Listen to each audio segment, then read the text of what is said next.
Alright, folks, we are now off of the high heights that is the Group 4 Championship Cup. Whatever. It's technically the Group 4 Cup. I just keep screwing it up. And I'm rhyming stuff. Alright. Anyway, to the task at hand, it is time for episode 41, and there's a little bit to unpack. The first half of this episode is going to be pretty much business as usual.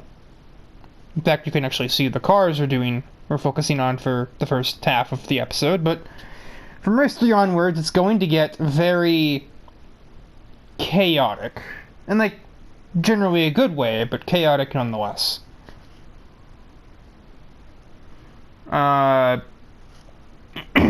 Due to certain administrative constrictions, I guess. Basically just me being too fucking busy. And, not having a specified person to handle it. My router is turning red, but it doesn't matter, because I'm just recording.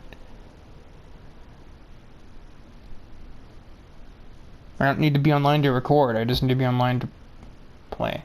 That's a problem. Never mind, it is a problem. Anyway, before it kicks me out of here, we shall begin the episode once my router stops being stupid.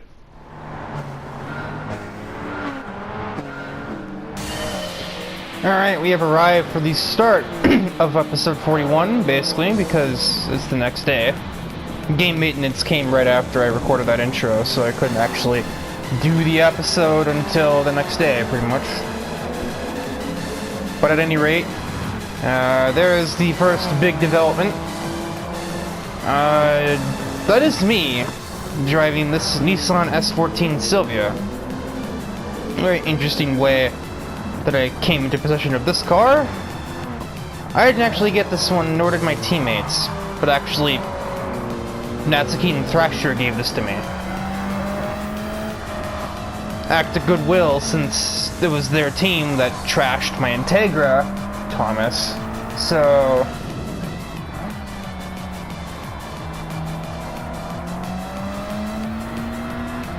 yeah, other than that, this is pretty much business as usual.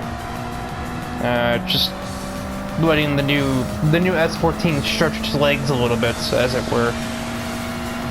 Here at Deep Forest 640 class, which I have it built into.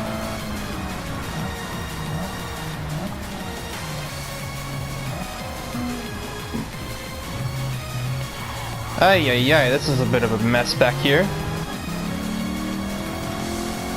But it benefits Valentine, as McCain and Kochia just squabble over table scrap back here.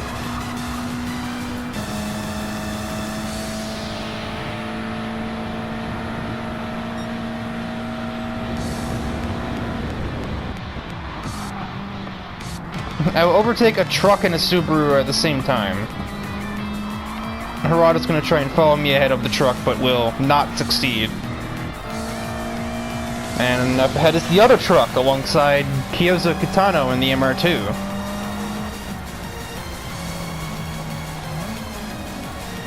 I haven't seen a whole lot out of these trucks lately. Like, they just haven't been around. Thrasher's been the main truck that's running the 640 class. Dakota and Martin haven't been around too much. In some ways, maybe that's a good thing, since every time they're near each other on the track, you can expect to see destruction. Oh. Natsuki's just cutting Kotori off there. I think she was too distracted by the... That's not Natsuki, that's Trevor. I'm blind. I mean, I was about the right model, about the right chassis, but that's about it. That's an S15, not a Still 80. Chances are probably Trevor didn't even see Kotori in his mirror because it was being occupied by a big-ass Ford F-150. They're 3 wide! Never mind, no we're not.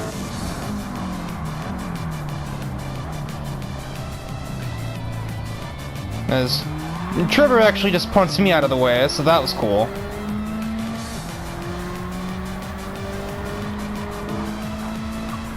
But I don't care, I'm gonna go back ahead of him anyway.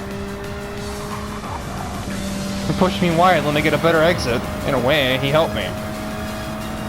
because I don't think I'd have this run on Drink Water in Houston if that didn't happen. Now we're on Natsuki. She's converted her Lady into a 640 car, which is part of my confusion before.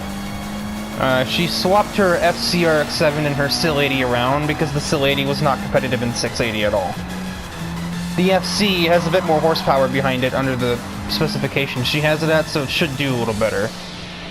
That's her thought. Why are we 3 wide?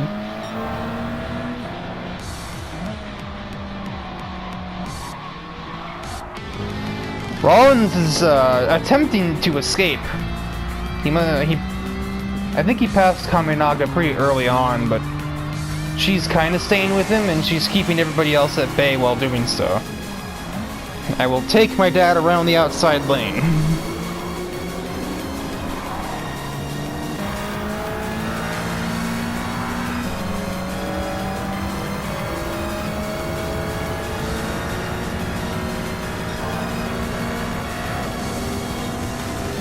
Yeah, screw yourself.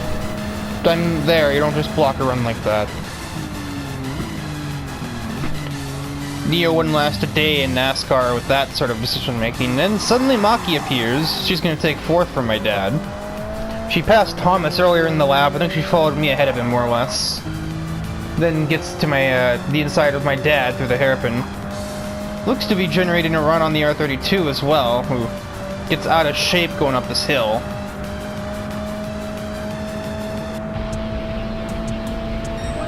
It definitely has the run. Might even be clear at the breaking point.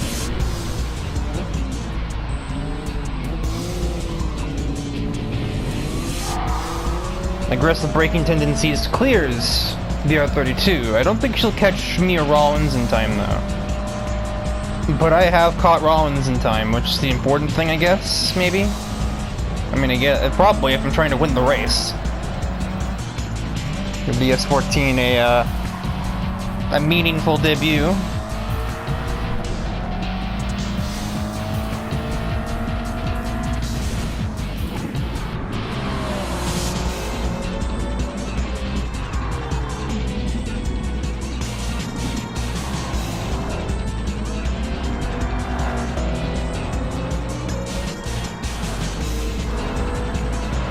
I'm not gonna have much for a Corvette on the straights, even if he does have all that downforce attached to his car. Still got like 560 horsepower to my 340. I get to his inside here, but he's kind of he just kind of gives me the curb. And he takes a very whack line on exit.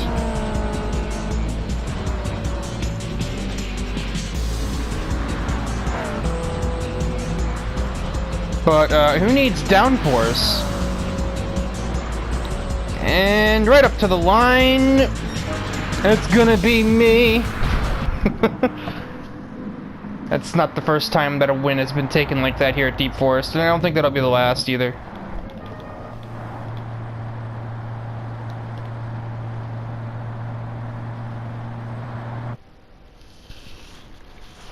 As you can see, my S14 borrows the same design as the Integra does, pretty much.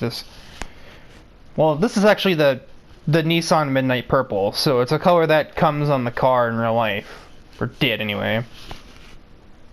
In special versions. And then it's the same wrap as the Integra had on it, this weird lightning thing going on.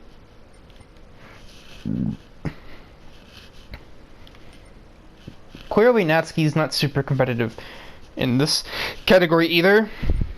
I believe that's the lady started 4th, for reference. And then throughout the course of the race, she was passed by me. I think she was passed by Thomas. No, she was passed by Maki and Thomas. Passed by Kotori, who started in the back half of the field. Passed by Houston and passed by Natsuki. Wait, Natsuki didn't pass herself. What am I talking about? Either way, she's not doing great, even with the category switch. I don't know how much power she had to take out of this lady to get in this category, but She probably should have tried to avoid doing that at all costs, by the looks of things, because it's running on a lean fuel mix pretty much.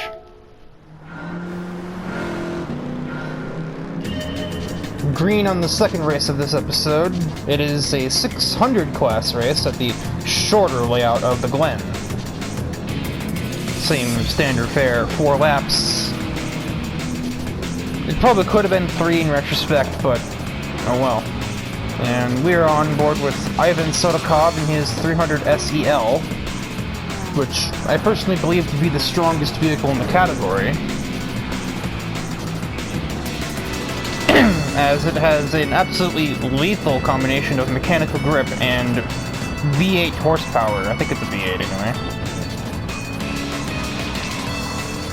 It's a bit on the understeery side because it's very heavy, but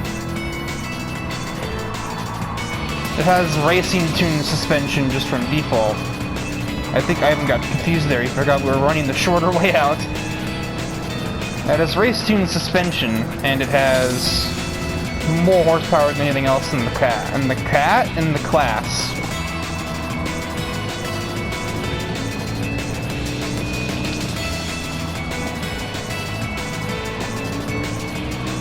He's already up through half of the slightly smaller field in just a lap. Might get 8th into T1. Before turn 1, basically. The brakes are also kinda weak.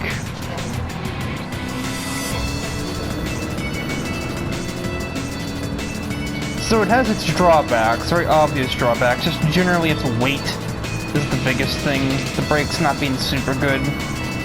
Probably just due to the fact that it is having to stop such a heavy vehicle. As there's 3 places up the S's alone. He's into the top 5 now, and we're not even halfway through the race.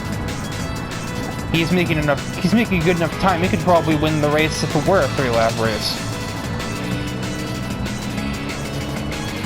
And Scott Webber is all out of whack. In some vague interpretation of a battle for the lead going on between Alice Carson and JJ West as Sotakov flies ahead of the Mini Cooper.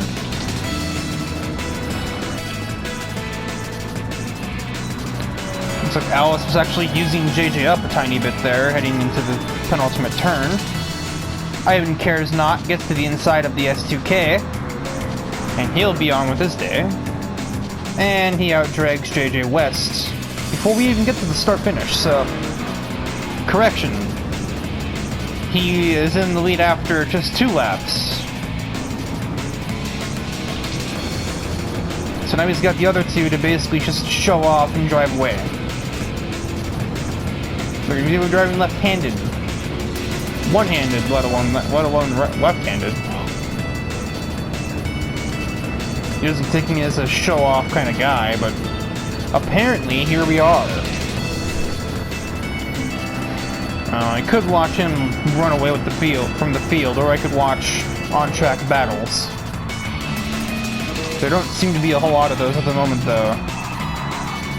Other than Mendez basically pushing Koizumi through the bus stop chicane.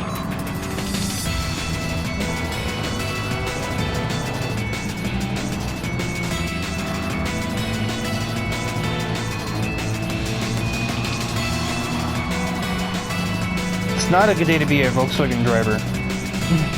2 of the 4 of them in the grid are last and second from last. Lily White's under threat of joining them if Vitalis pulls this overtake off. Don't think he will, though.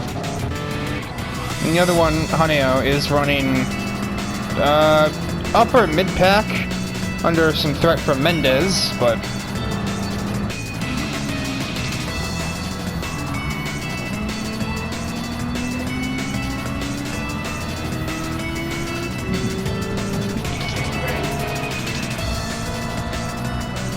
Alice, somewhere along the way, got clear of JJ West. And the S2K... No, actually they're about the same in terms of top speed. As is Scott Webber. Sounds like Natsuki might be going for a pass on her friend Sayori going into the bus stop. This will be interesting to look at. Sayori just had to let off, then Natsuki has to let off. They both run each other out of space, and Sayori holds on to the position.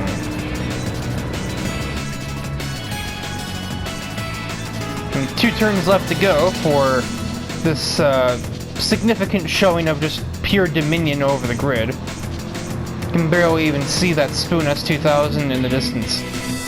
Ivan Sotakov takes a commanding W at Watkins Glen.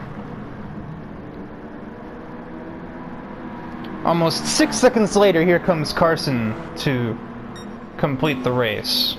In second place, JJ West remains on the podium, but had there been another lap, I think he would have been under some threat from the 240Z of Scott Webber. And Sayori just about held on to 5th over her friend.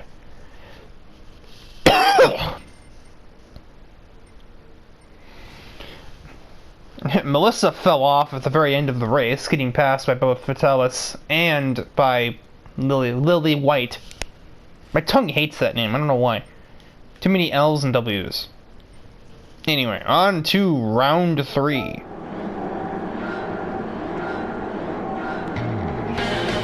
It is time for the third race of the episode. Time for more Group 4s, in case we hadn't had enough of those from the last 2 episodes, which were nothing but Group 4s.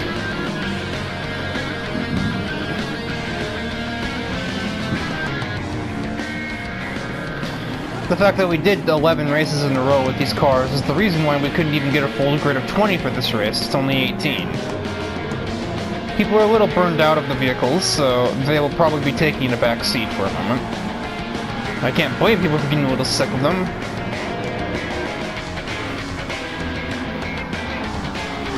As the focus is on me, because the starting grid really doesn't like me today.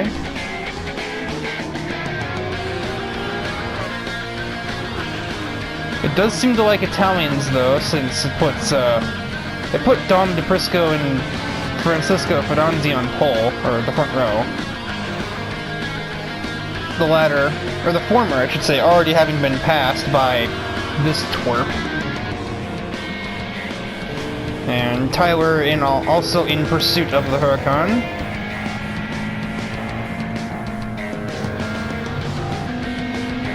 Oh, there's me already, looking for 9th place on a Bugatti.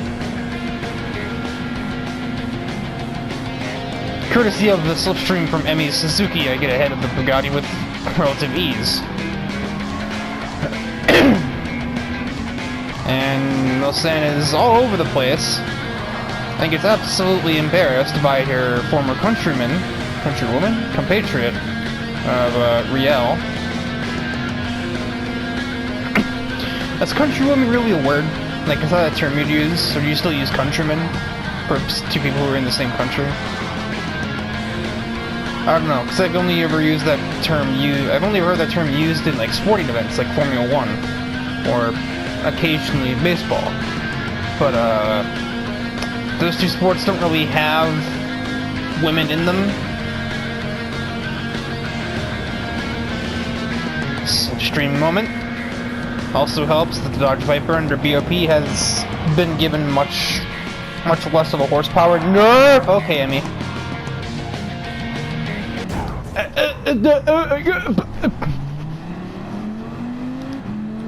Goddamn idiots!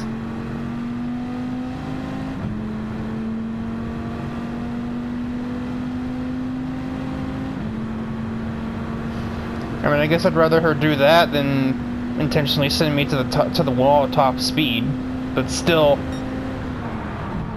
this still really grinds my gears.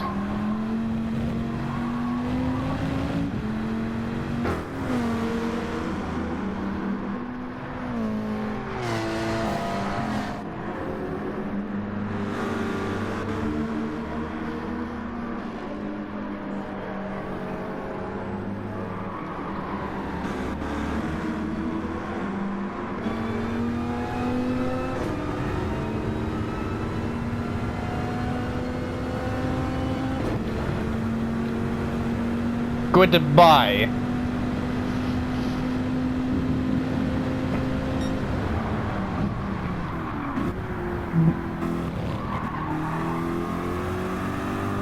She wanted to send that in so hard.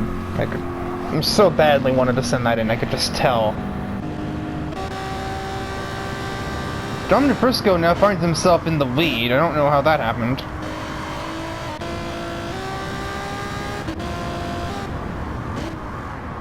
Also never saw Blanchard miss the corner either. Oh.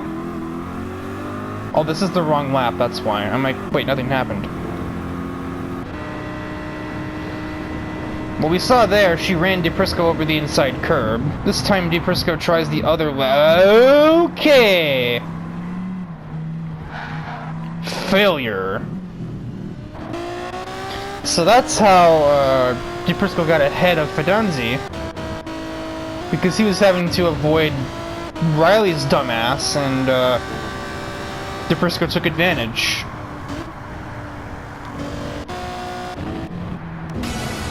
And now I believe we're just about up to present day, or present time, however, whatever.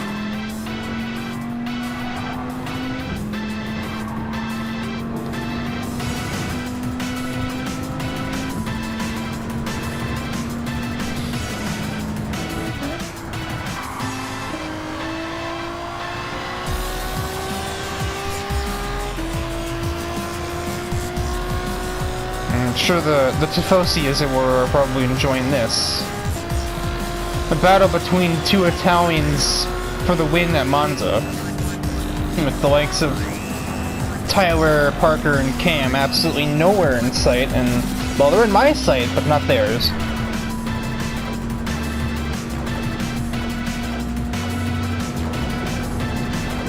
Hello, goodbye.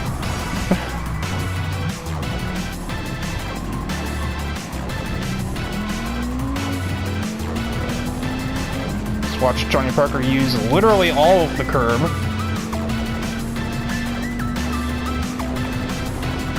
Meow.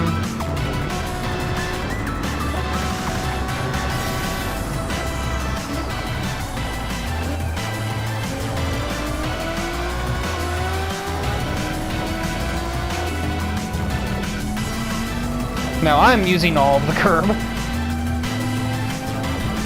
I think under some games track limits rules, I'd probably just got the penalty there, but the Challenge Series, we use an honor system. We just kind of assume that you're not going to be that guy that destroys the track limits, and at least makes an honest attempt to stay on the road.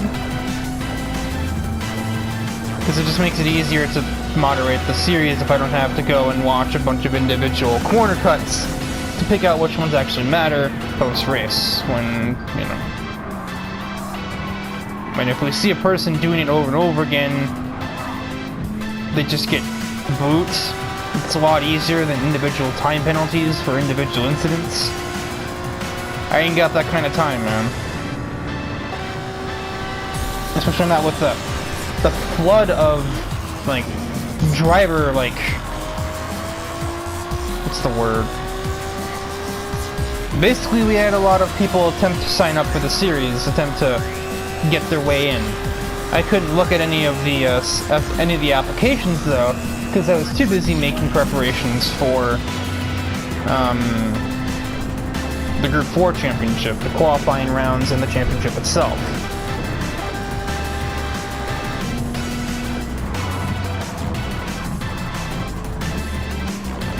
I have caught the leading Italians, but might be a day late and $1 short here. We're on the final lap, and the top speed advantage I have over these two isn't actually that much, if any at all.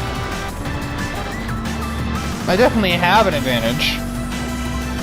With like 1 or 2 miles an hour on most straights. Francisco's tired of waiting. That was smooth as fuck. How the hell did he do that? Jesus.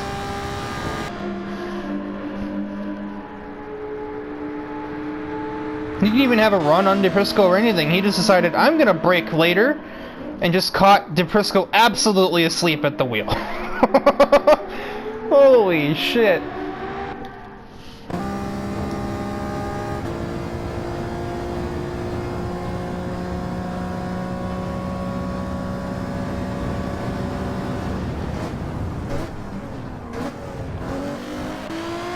It's crazy, that was clean. There was no contact either. I don't think Francisco would have taken the position if he'd gotten it any other way. If he had gotten it not cleanly. That's just not who he is. Yeah, no contact, just a very caught off guard Dominic. He's so caught off guard that he's let Mika run on him too. He attempts to keep me behind by not giving me any space, but I just kinda went through anyway. So the final half of the circuit, I'm now chasing a completely new target. Now the leader is Francisco rather than DePrisco. Alright, we're Rhymes now.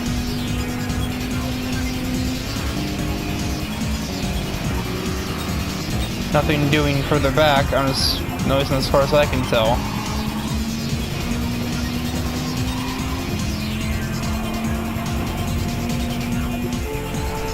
Use all of the racetrack.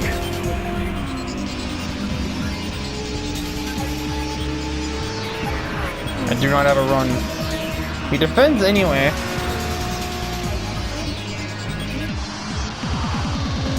Oh, he's unstable. He's sweating bullets in there in that Alpha.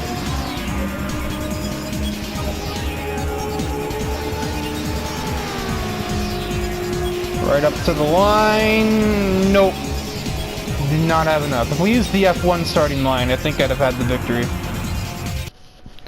You can even see on the cooldown lap I passed him by then, but Francisco remains undefeated in Group 4 in his 2 appearances. He's like the Undertaker. He only shows up at certain times in certain races. But every time he's shown up, he hasn't lost yet. So, all 3 of them. Like, well, okay, yeah, he lost once at Maggiore. He hasn't lost at Monza yet. And his daughter wasn't even in the race.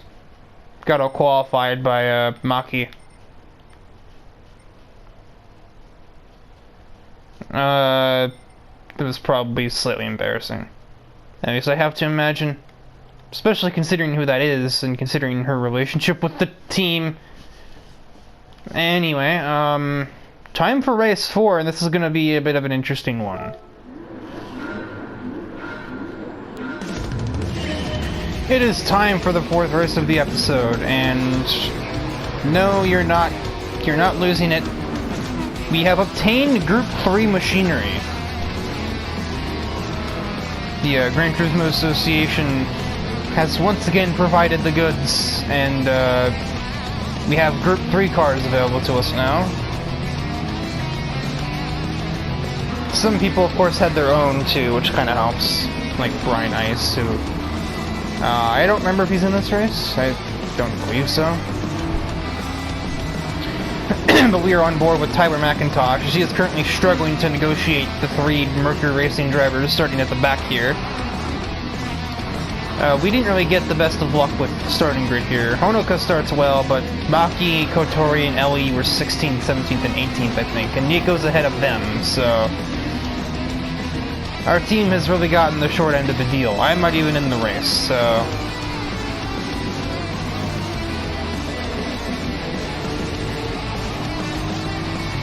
being covered off by Maki through the S's. He'll finally clear her.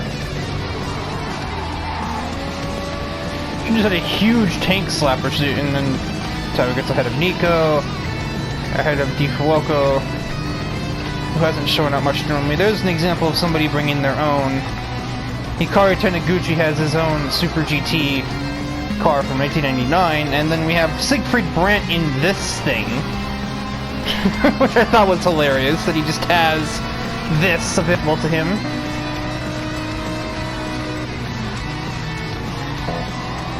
JJ West is driving a real-life Super GT car with a changed number, basically.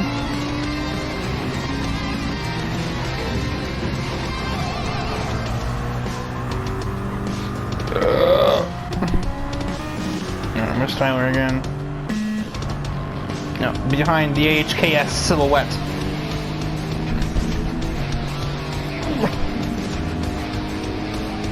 Bad gas.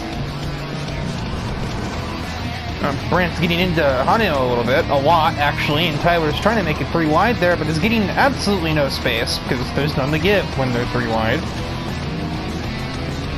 Remains on the left side of the Beetle that becomes the inside lane. And despite Haneo's slightly clumsy corner entry, McIntosh is ahead, gets to the inside of Carly Watts, driving literally just the car from Gran Turismo 4, but like 13 years newer.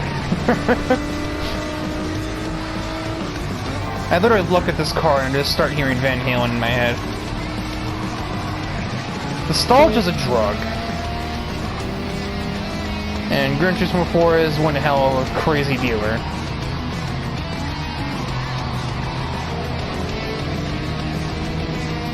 I remember the name of the team that 17, this Speed Racer lookalike, is called. I don't remember the name of the team it's on. I think it's just some pun on Mach, like Mach Sayukin or something or other. It's ahead of Nidori, ahead of Honoka, who started a lot better than that, started like 3rd.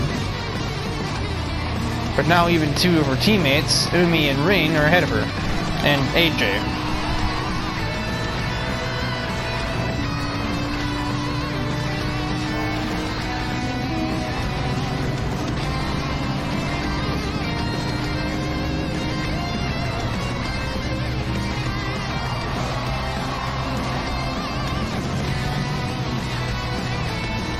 Tyler sneaks to the outside of Umi, and Umi gets loose and brake checks him. Oh, Jesus Christ, Tyler. It ain't that fucking deep, my guy. She got loose and is saving the car, and Tyler's like, nope, you are going to Brazil. I'm sure I'll be hearing about that one at the team meeting tomorrow. That'll be great.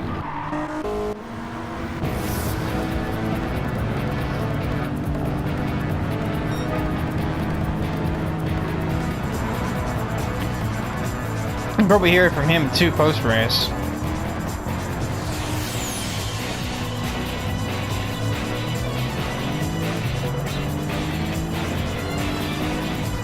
He's very good for those spiels of, I'm not gonna get raced like shit. If you race me that way, I'll race you that way. Blah blah blah blah blah. It's a very league racer thing. It's not really a problem with him inherently. It's just a common, pretty much disease spread amongst everybody who does a league race. It's sort of entitlement to race people the way that you think you're being raced. And sometimes you're right, but other times it is just simply a mistake.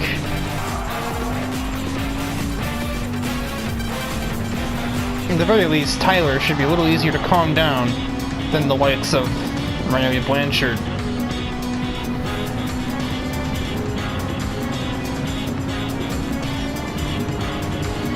Regardless, he still has more time to try and catch up to the leaders.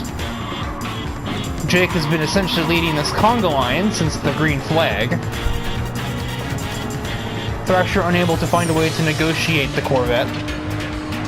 AJ has taken 3rd away from Kogasa. That's about the biggest change in the running order since the last time we checked in with the top few. I do believe that Tyler's livery is another reference to a different NASCAR, one driven by Darrell Wallace Jr. A more modern car.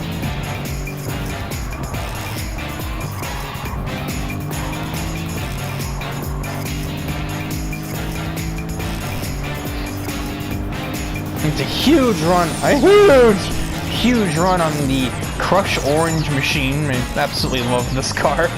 As somebody who drinks Crush Orange constantly.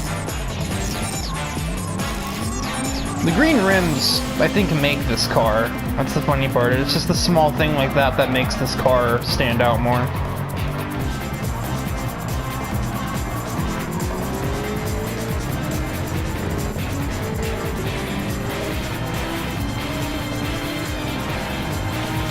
AJ has actually caught the lead too. I don't think Jake has the most pace on the track, it's safe to say, but he's able to just keep himself ahead in the places where it matters, obviously. Tyler's catching them too. And Kogasa has also caught them, so Jake has basically made a 5-car train here. Reen's not quite in it, but honestly, if there were a 5th lap, I wouldn't be surprised if she found herself in it too.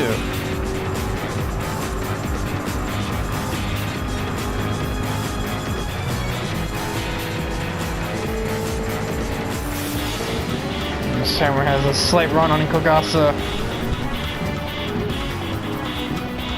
Thrasher sought a desperate attempt through the hairpin there, but sold nada. A bit of bumper to bumper, or door to door really, between him and Kogasa, but Tyler gets ahead of the Jaguar. Time is definitely up, but he can maybe get a podium if he plays his cards right. He just has to pass AJ for it, more or less, since he didn't find a way around anybody. Suddenly he sneaks to the inside, AJ cuts him a break. Maybe slightly startled by the amount of momentum that the Lexus had. But taking victory in the inaugural Group 3 race here in the Challenge Series, it will be Jake Scarborough in the 35 Corvette. Thrasher and Tyler join him on the podium. And it's a good day to be a real-life person. That is a very stupid sentence out of context. As opposed to a fictional person. Well, I mean, yes, that is exactly what I mean.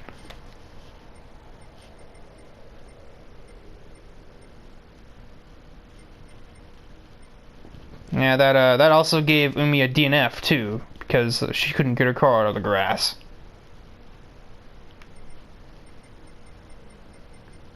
She never hit a wall, but she got, like, stuck in the grass because she was running pretty low ride height for this race.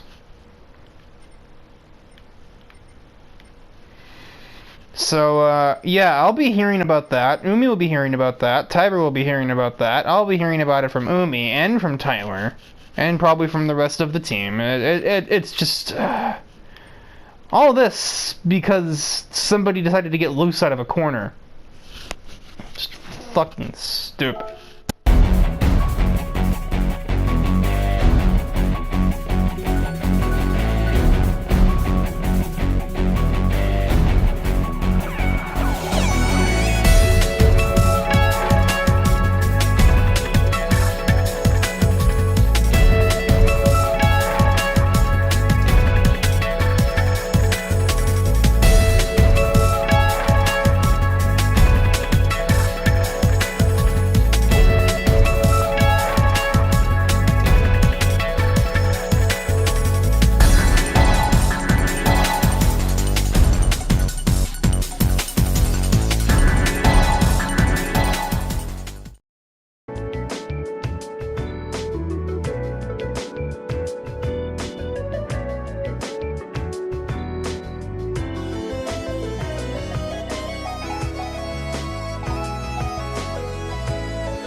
We're here at the start of race 5, the roulette round, and the leaderboard may say otherwise, but believe me, this is no normal starting grid here.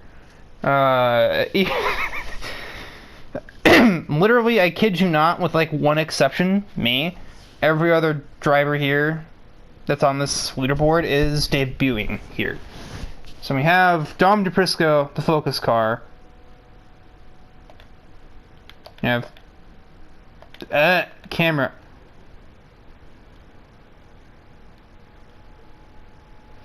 I'm actually gonna not ruin this process. I'm gonna take the leaderboard away. We'll be introduced to the cars on the starting grid. We have Kazuya Takahata, the Taniguchi family. Well, Akira and Michiko, anyway.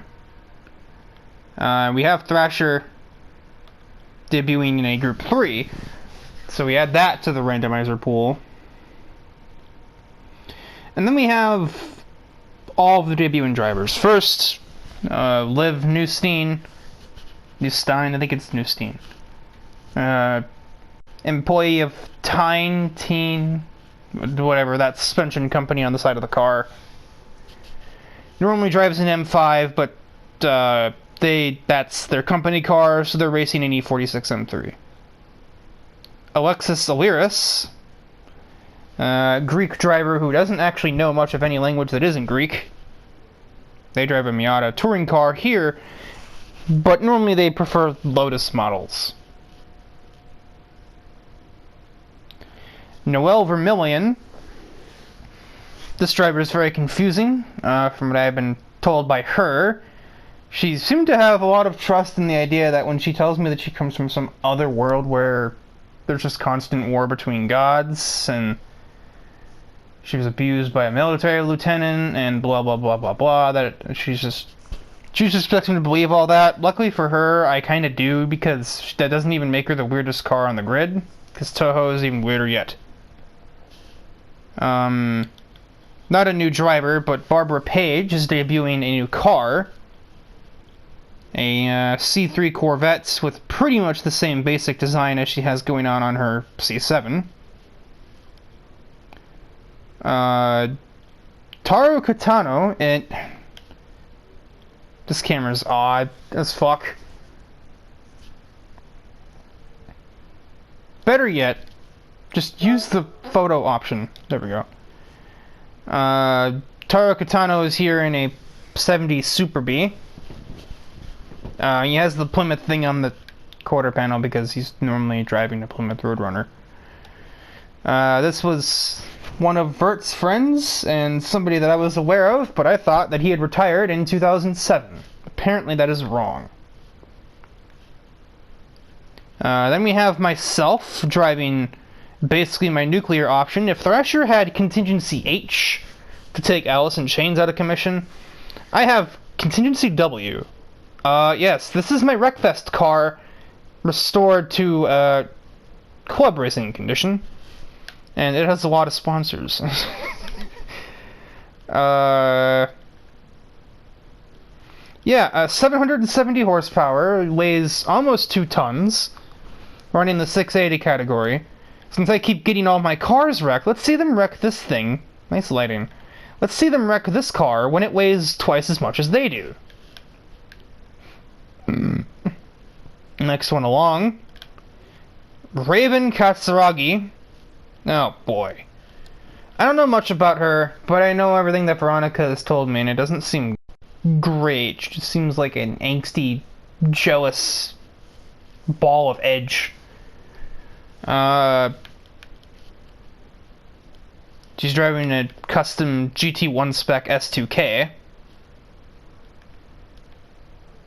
We have Ashley Akemi. I don't know a whole lot about her other than the fact she took a long time to get out of kart racing. Not yet, anyway. Mika Harris. To fully understand this character, we'd have to see her sister first, who I don't think is the next one along. No. Might be the one after this. This is David Danvers, who's joined Taro's team from the outset. What is the lighting doing as I get closer to these cars? Good lord. But David Danvers is a close friend of Axel Valentine and John Garrison, who prefers Vipers, obviously. How appropriate, he goes by the name Sidewinder, and he's got a livery like this. Yeah, so they have... he has joined forces with Taro Katano to form the Scorchers team. Just the two of them at the moment. Here's Natasha Harris. So these two are sisters. The basic gist that I understand is the F50 that Natasha here is driving was her Sweet 16 gift, but Mika Harris didn't get any of that. She's had to work for everything because her parents basically chose her as player 2 because Natasha is slightly more successful, and because Mika's parents wanted a son and a daughter, not 2 daughters. Honoka is debuting a brand new Honda Integra. Brian Ice is here, and on the pole is Gemini, driving a brand new, well, for him, another Viper in the race, another Gen 2 Viper, I should specify. Apparently, this is just meant to kind of be like the '90s car. Even has like the I Love '90s thing here on the side skirt. He used to cruise in the car that looked similar to this all the time. I remember this much. This lighting is taking me off. Before it irks me any further, let's find our friend Dom and get the race going.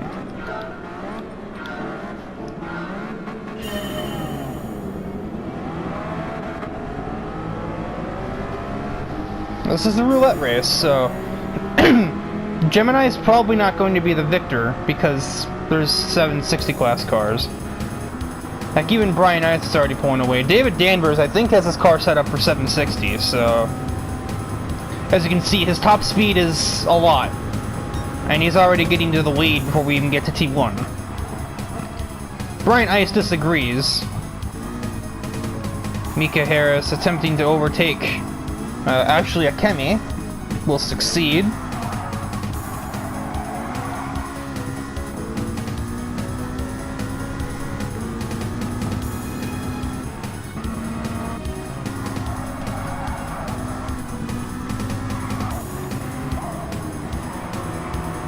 DeFrisco's already looking at 8th. he did say he set his Countach up for top speed, so he's going to own the front stretch. I don't know if he'll be able to compete in the top speed department against the likes of the top 3 and Natasha, so top 4, but he'll certainly be ahead of most of the ahead of the 720s.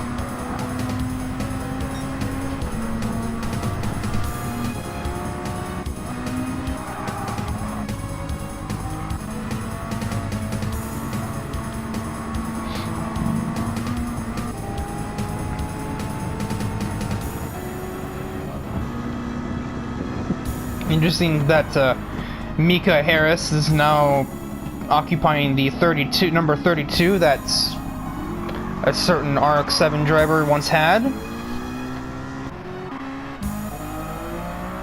But we don't talk about that. Raven blocks that run. But it doesn't stop DeFrisco from just going right on by anyway.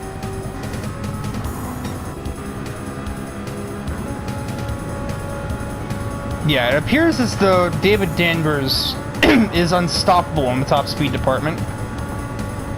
Even when compared to a Lamborghini Diablo. 212, 209, 194, 203, 184, 194, 211 on DeFrisco. So maybe he is the very fastest in a straight line. Or maybe he just got a bit of help because he was behind these two.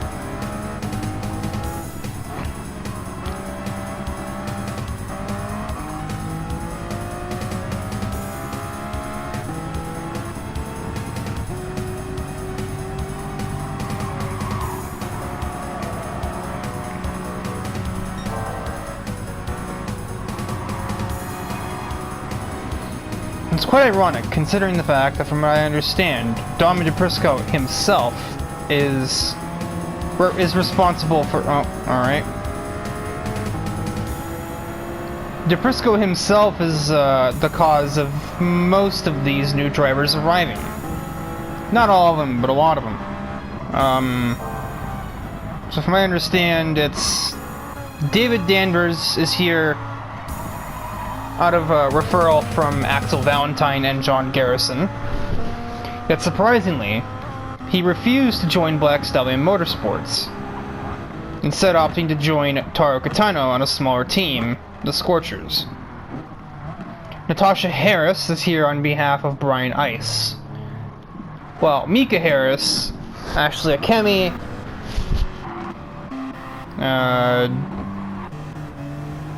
Liv Newstein, and Alexis Aliris are all here on behalf of Dom DeFrisco. And then Noel is just here, as is Taro. reply, Gemini.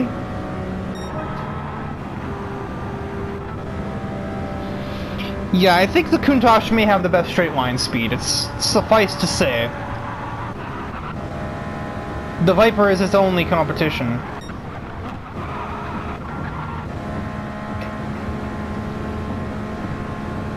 Is this thing even in 680 at this point? I refuse to believe.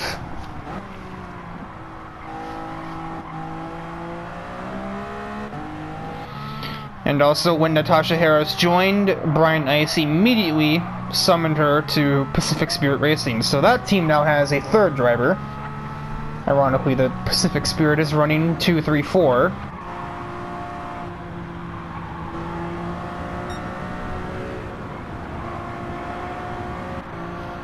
Ice's Diablo is running 720 right now, making Danvers and Harris the only 760 cars here. But the F50 seems more tuned for cornering. It doesn't seem to have the best top speed outside of a draft.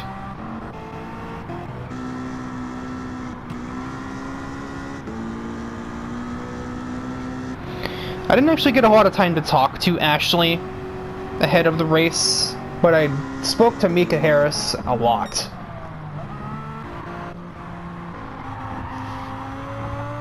I also intend on later speaking to David Danvers on any sort of, not resolutions, any sort of suggestions on where I can find a new Viper.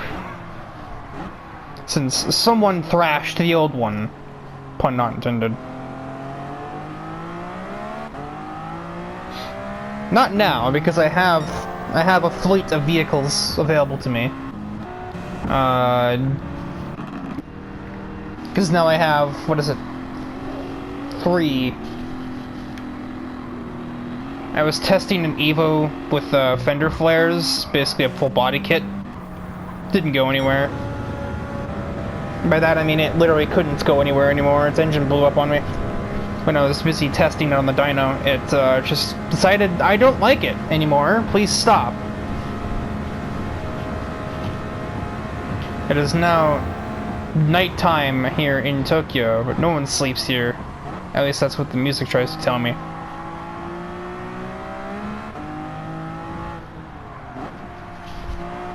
At least it's not on fire, there is that. So that part of the song at least is untrue.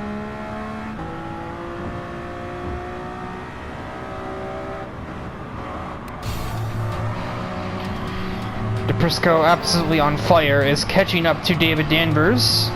Mind you, a car that's 2 categories up on him. Down the inside and a heroic send. Now DePrisco is leading the race. But the Viper will now have slipstream when they get to the front stretch, so he either has to make good his escape plan and be so far ahead that it can't catch him, or he will suffer the consequences. Part of me wants to believe that perhaps Danvers took his foot off the gas, metaphorically, not literally. He probably thought, oh, I have a comfortable lead. Brian Ice and Natasha Harris are some good ways back. I'm just gonna be able to cruise to a victory. And then suddenly Dom DePrisco appeared and turned his world upside down.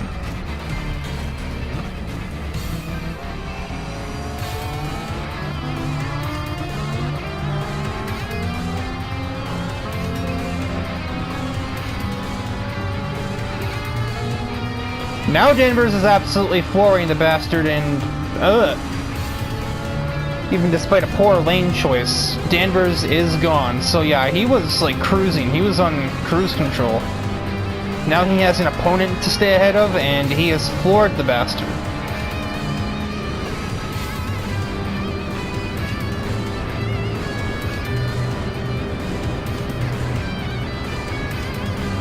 Oh, that bothers me. Ice's design is not symmetrical.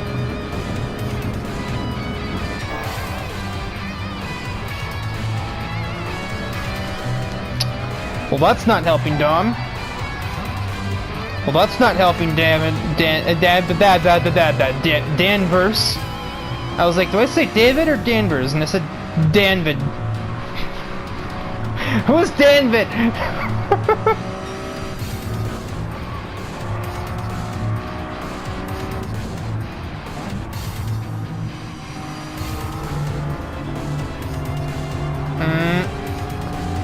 This time the dive bomb does not pan out for the Countach. She could not even take the lead this time.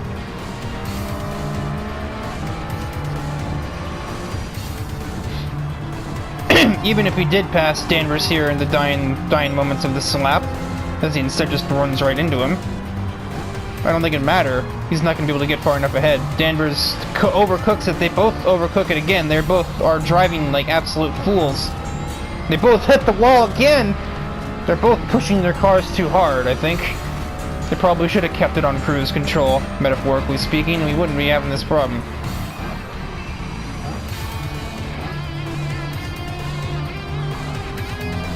As the 10-minute timer has expired, and DePrisco does not have enough, because now David Danvers is going to hit the accelerator and drive away. DePrisco's kind of staying there, but not enough. So a debut gone well for David Danvers. He will take the victory in this roulette race. Brian Ice will come home in 3rd place to finish out the podium. He in his asymmetrical livery.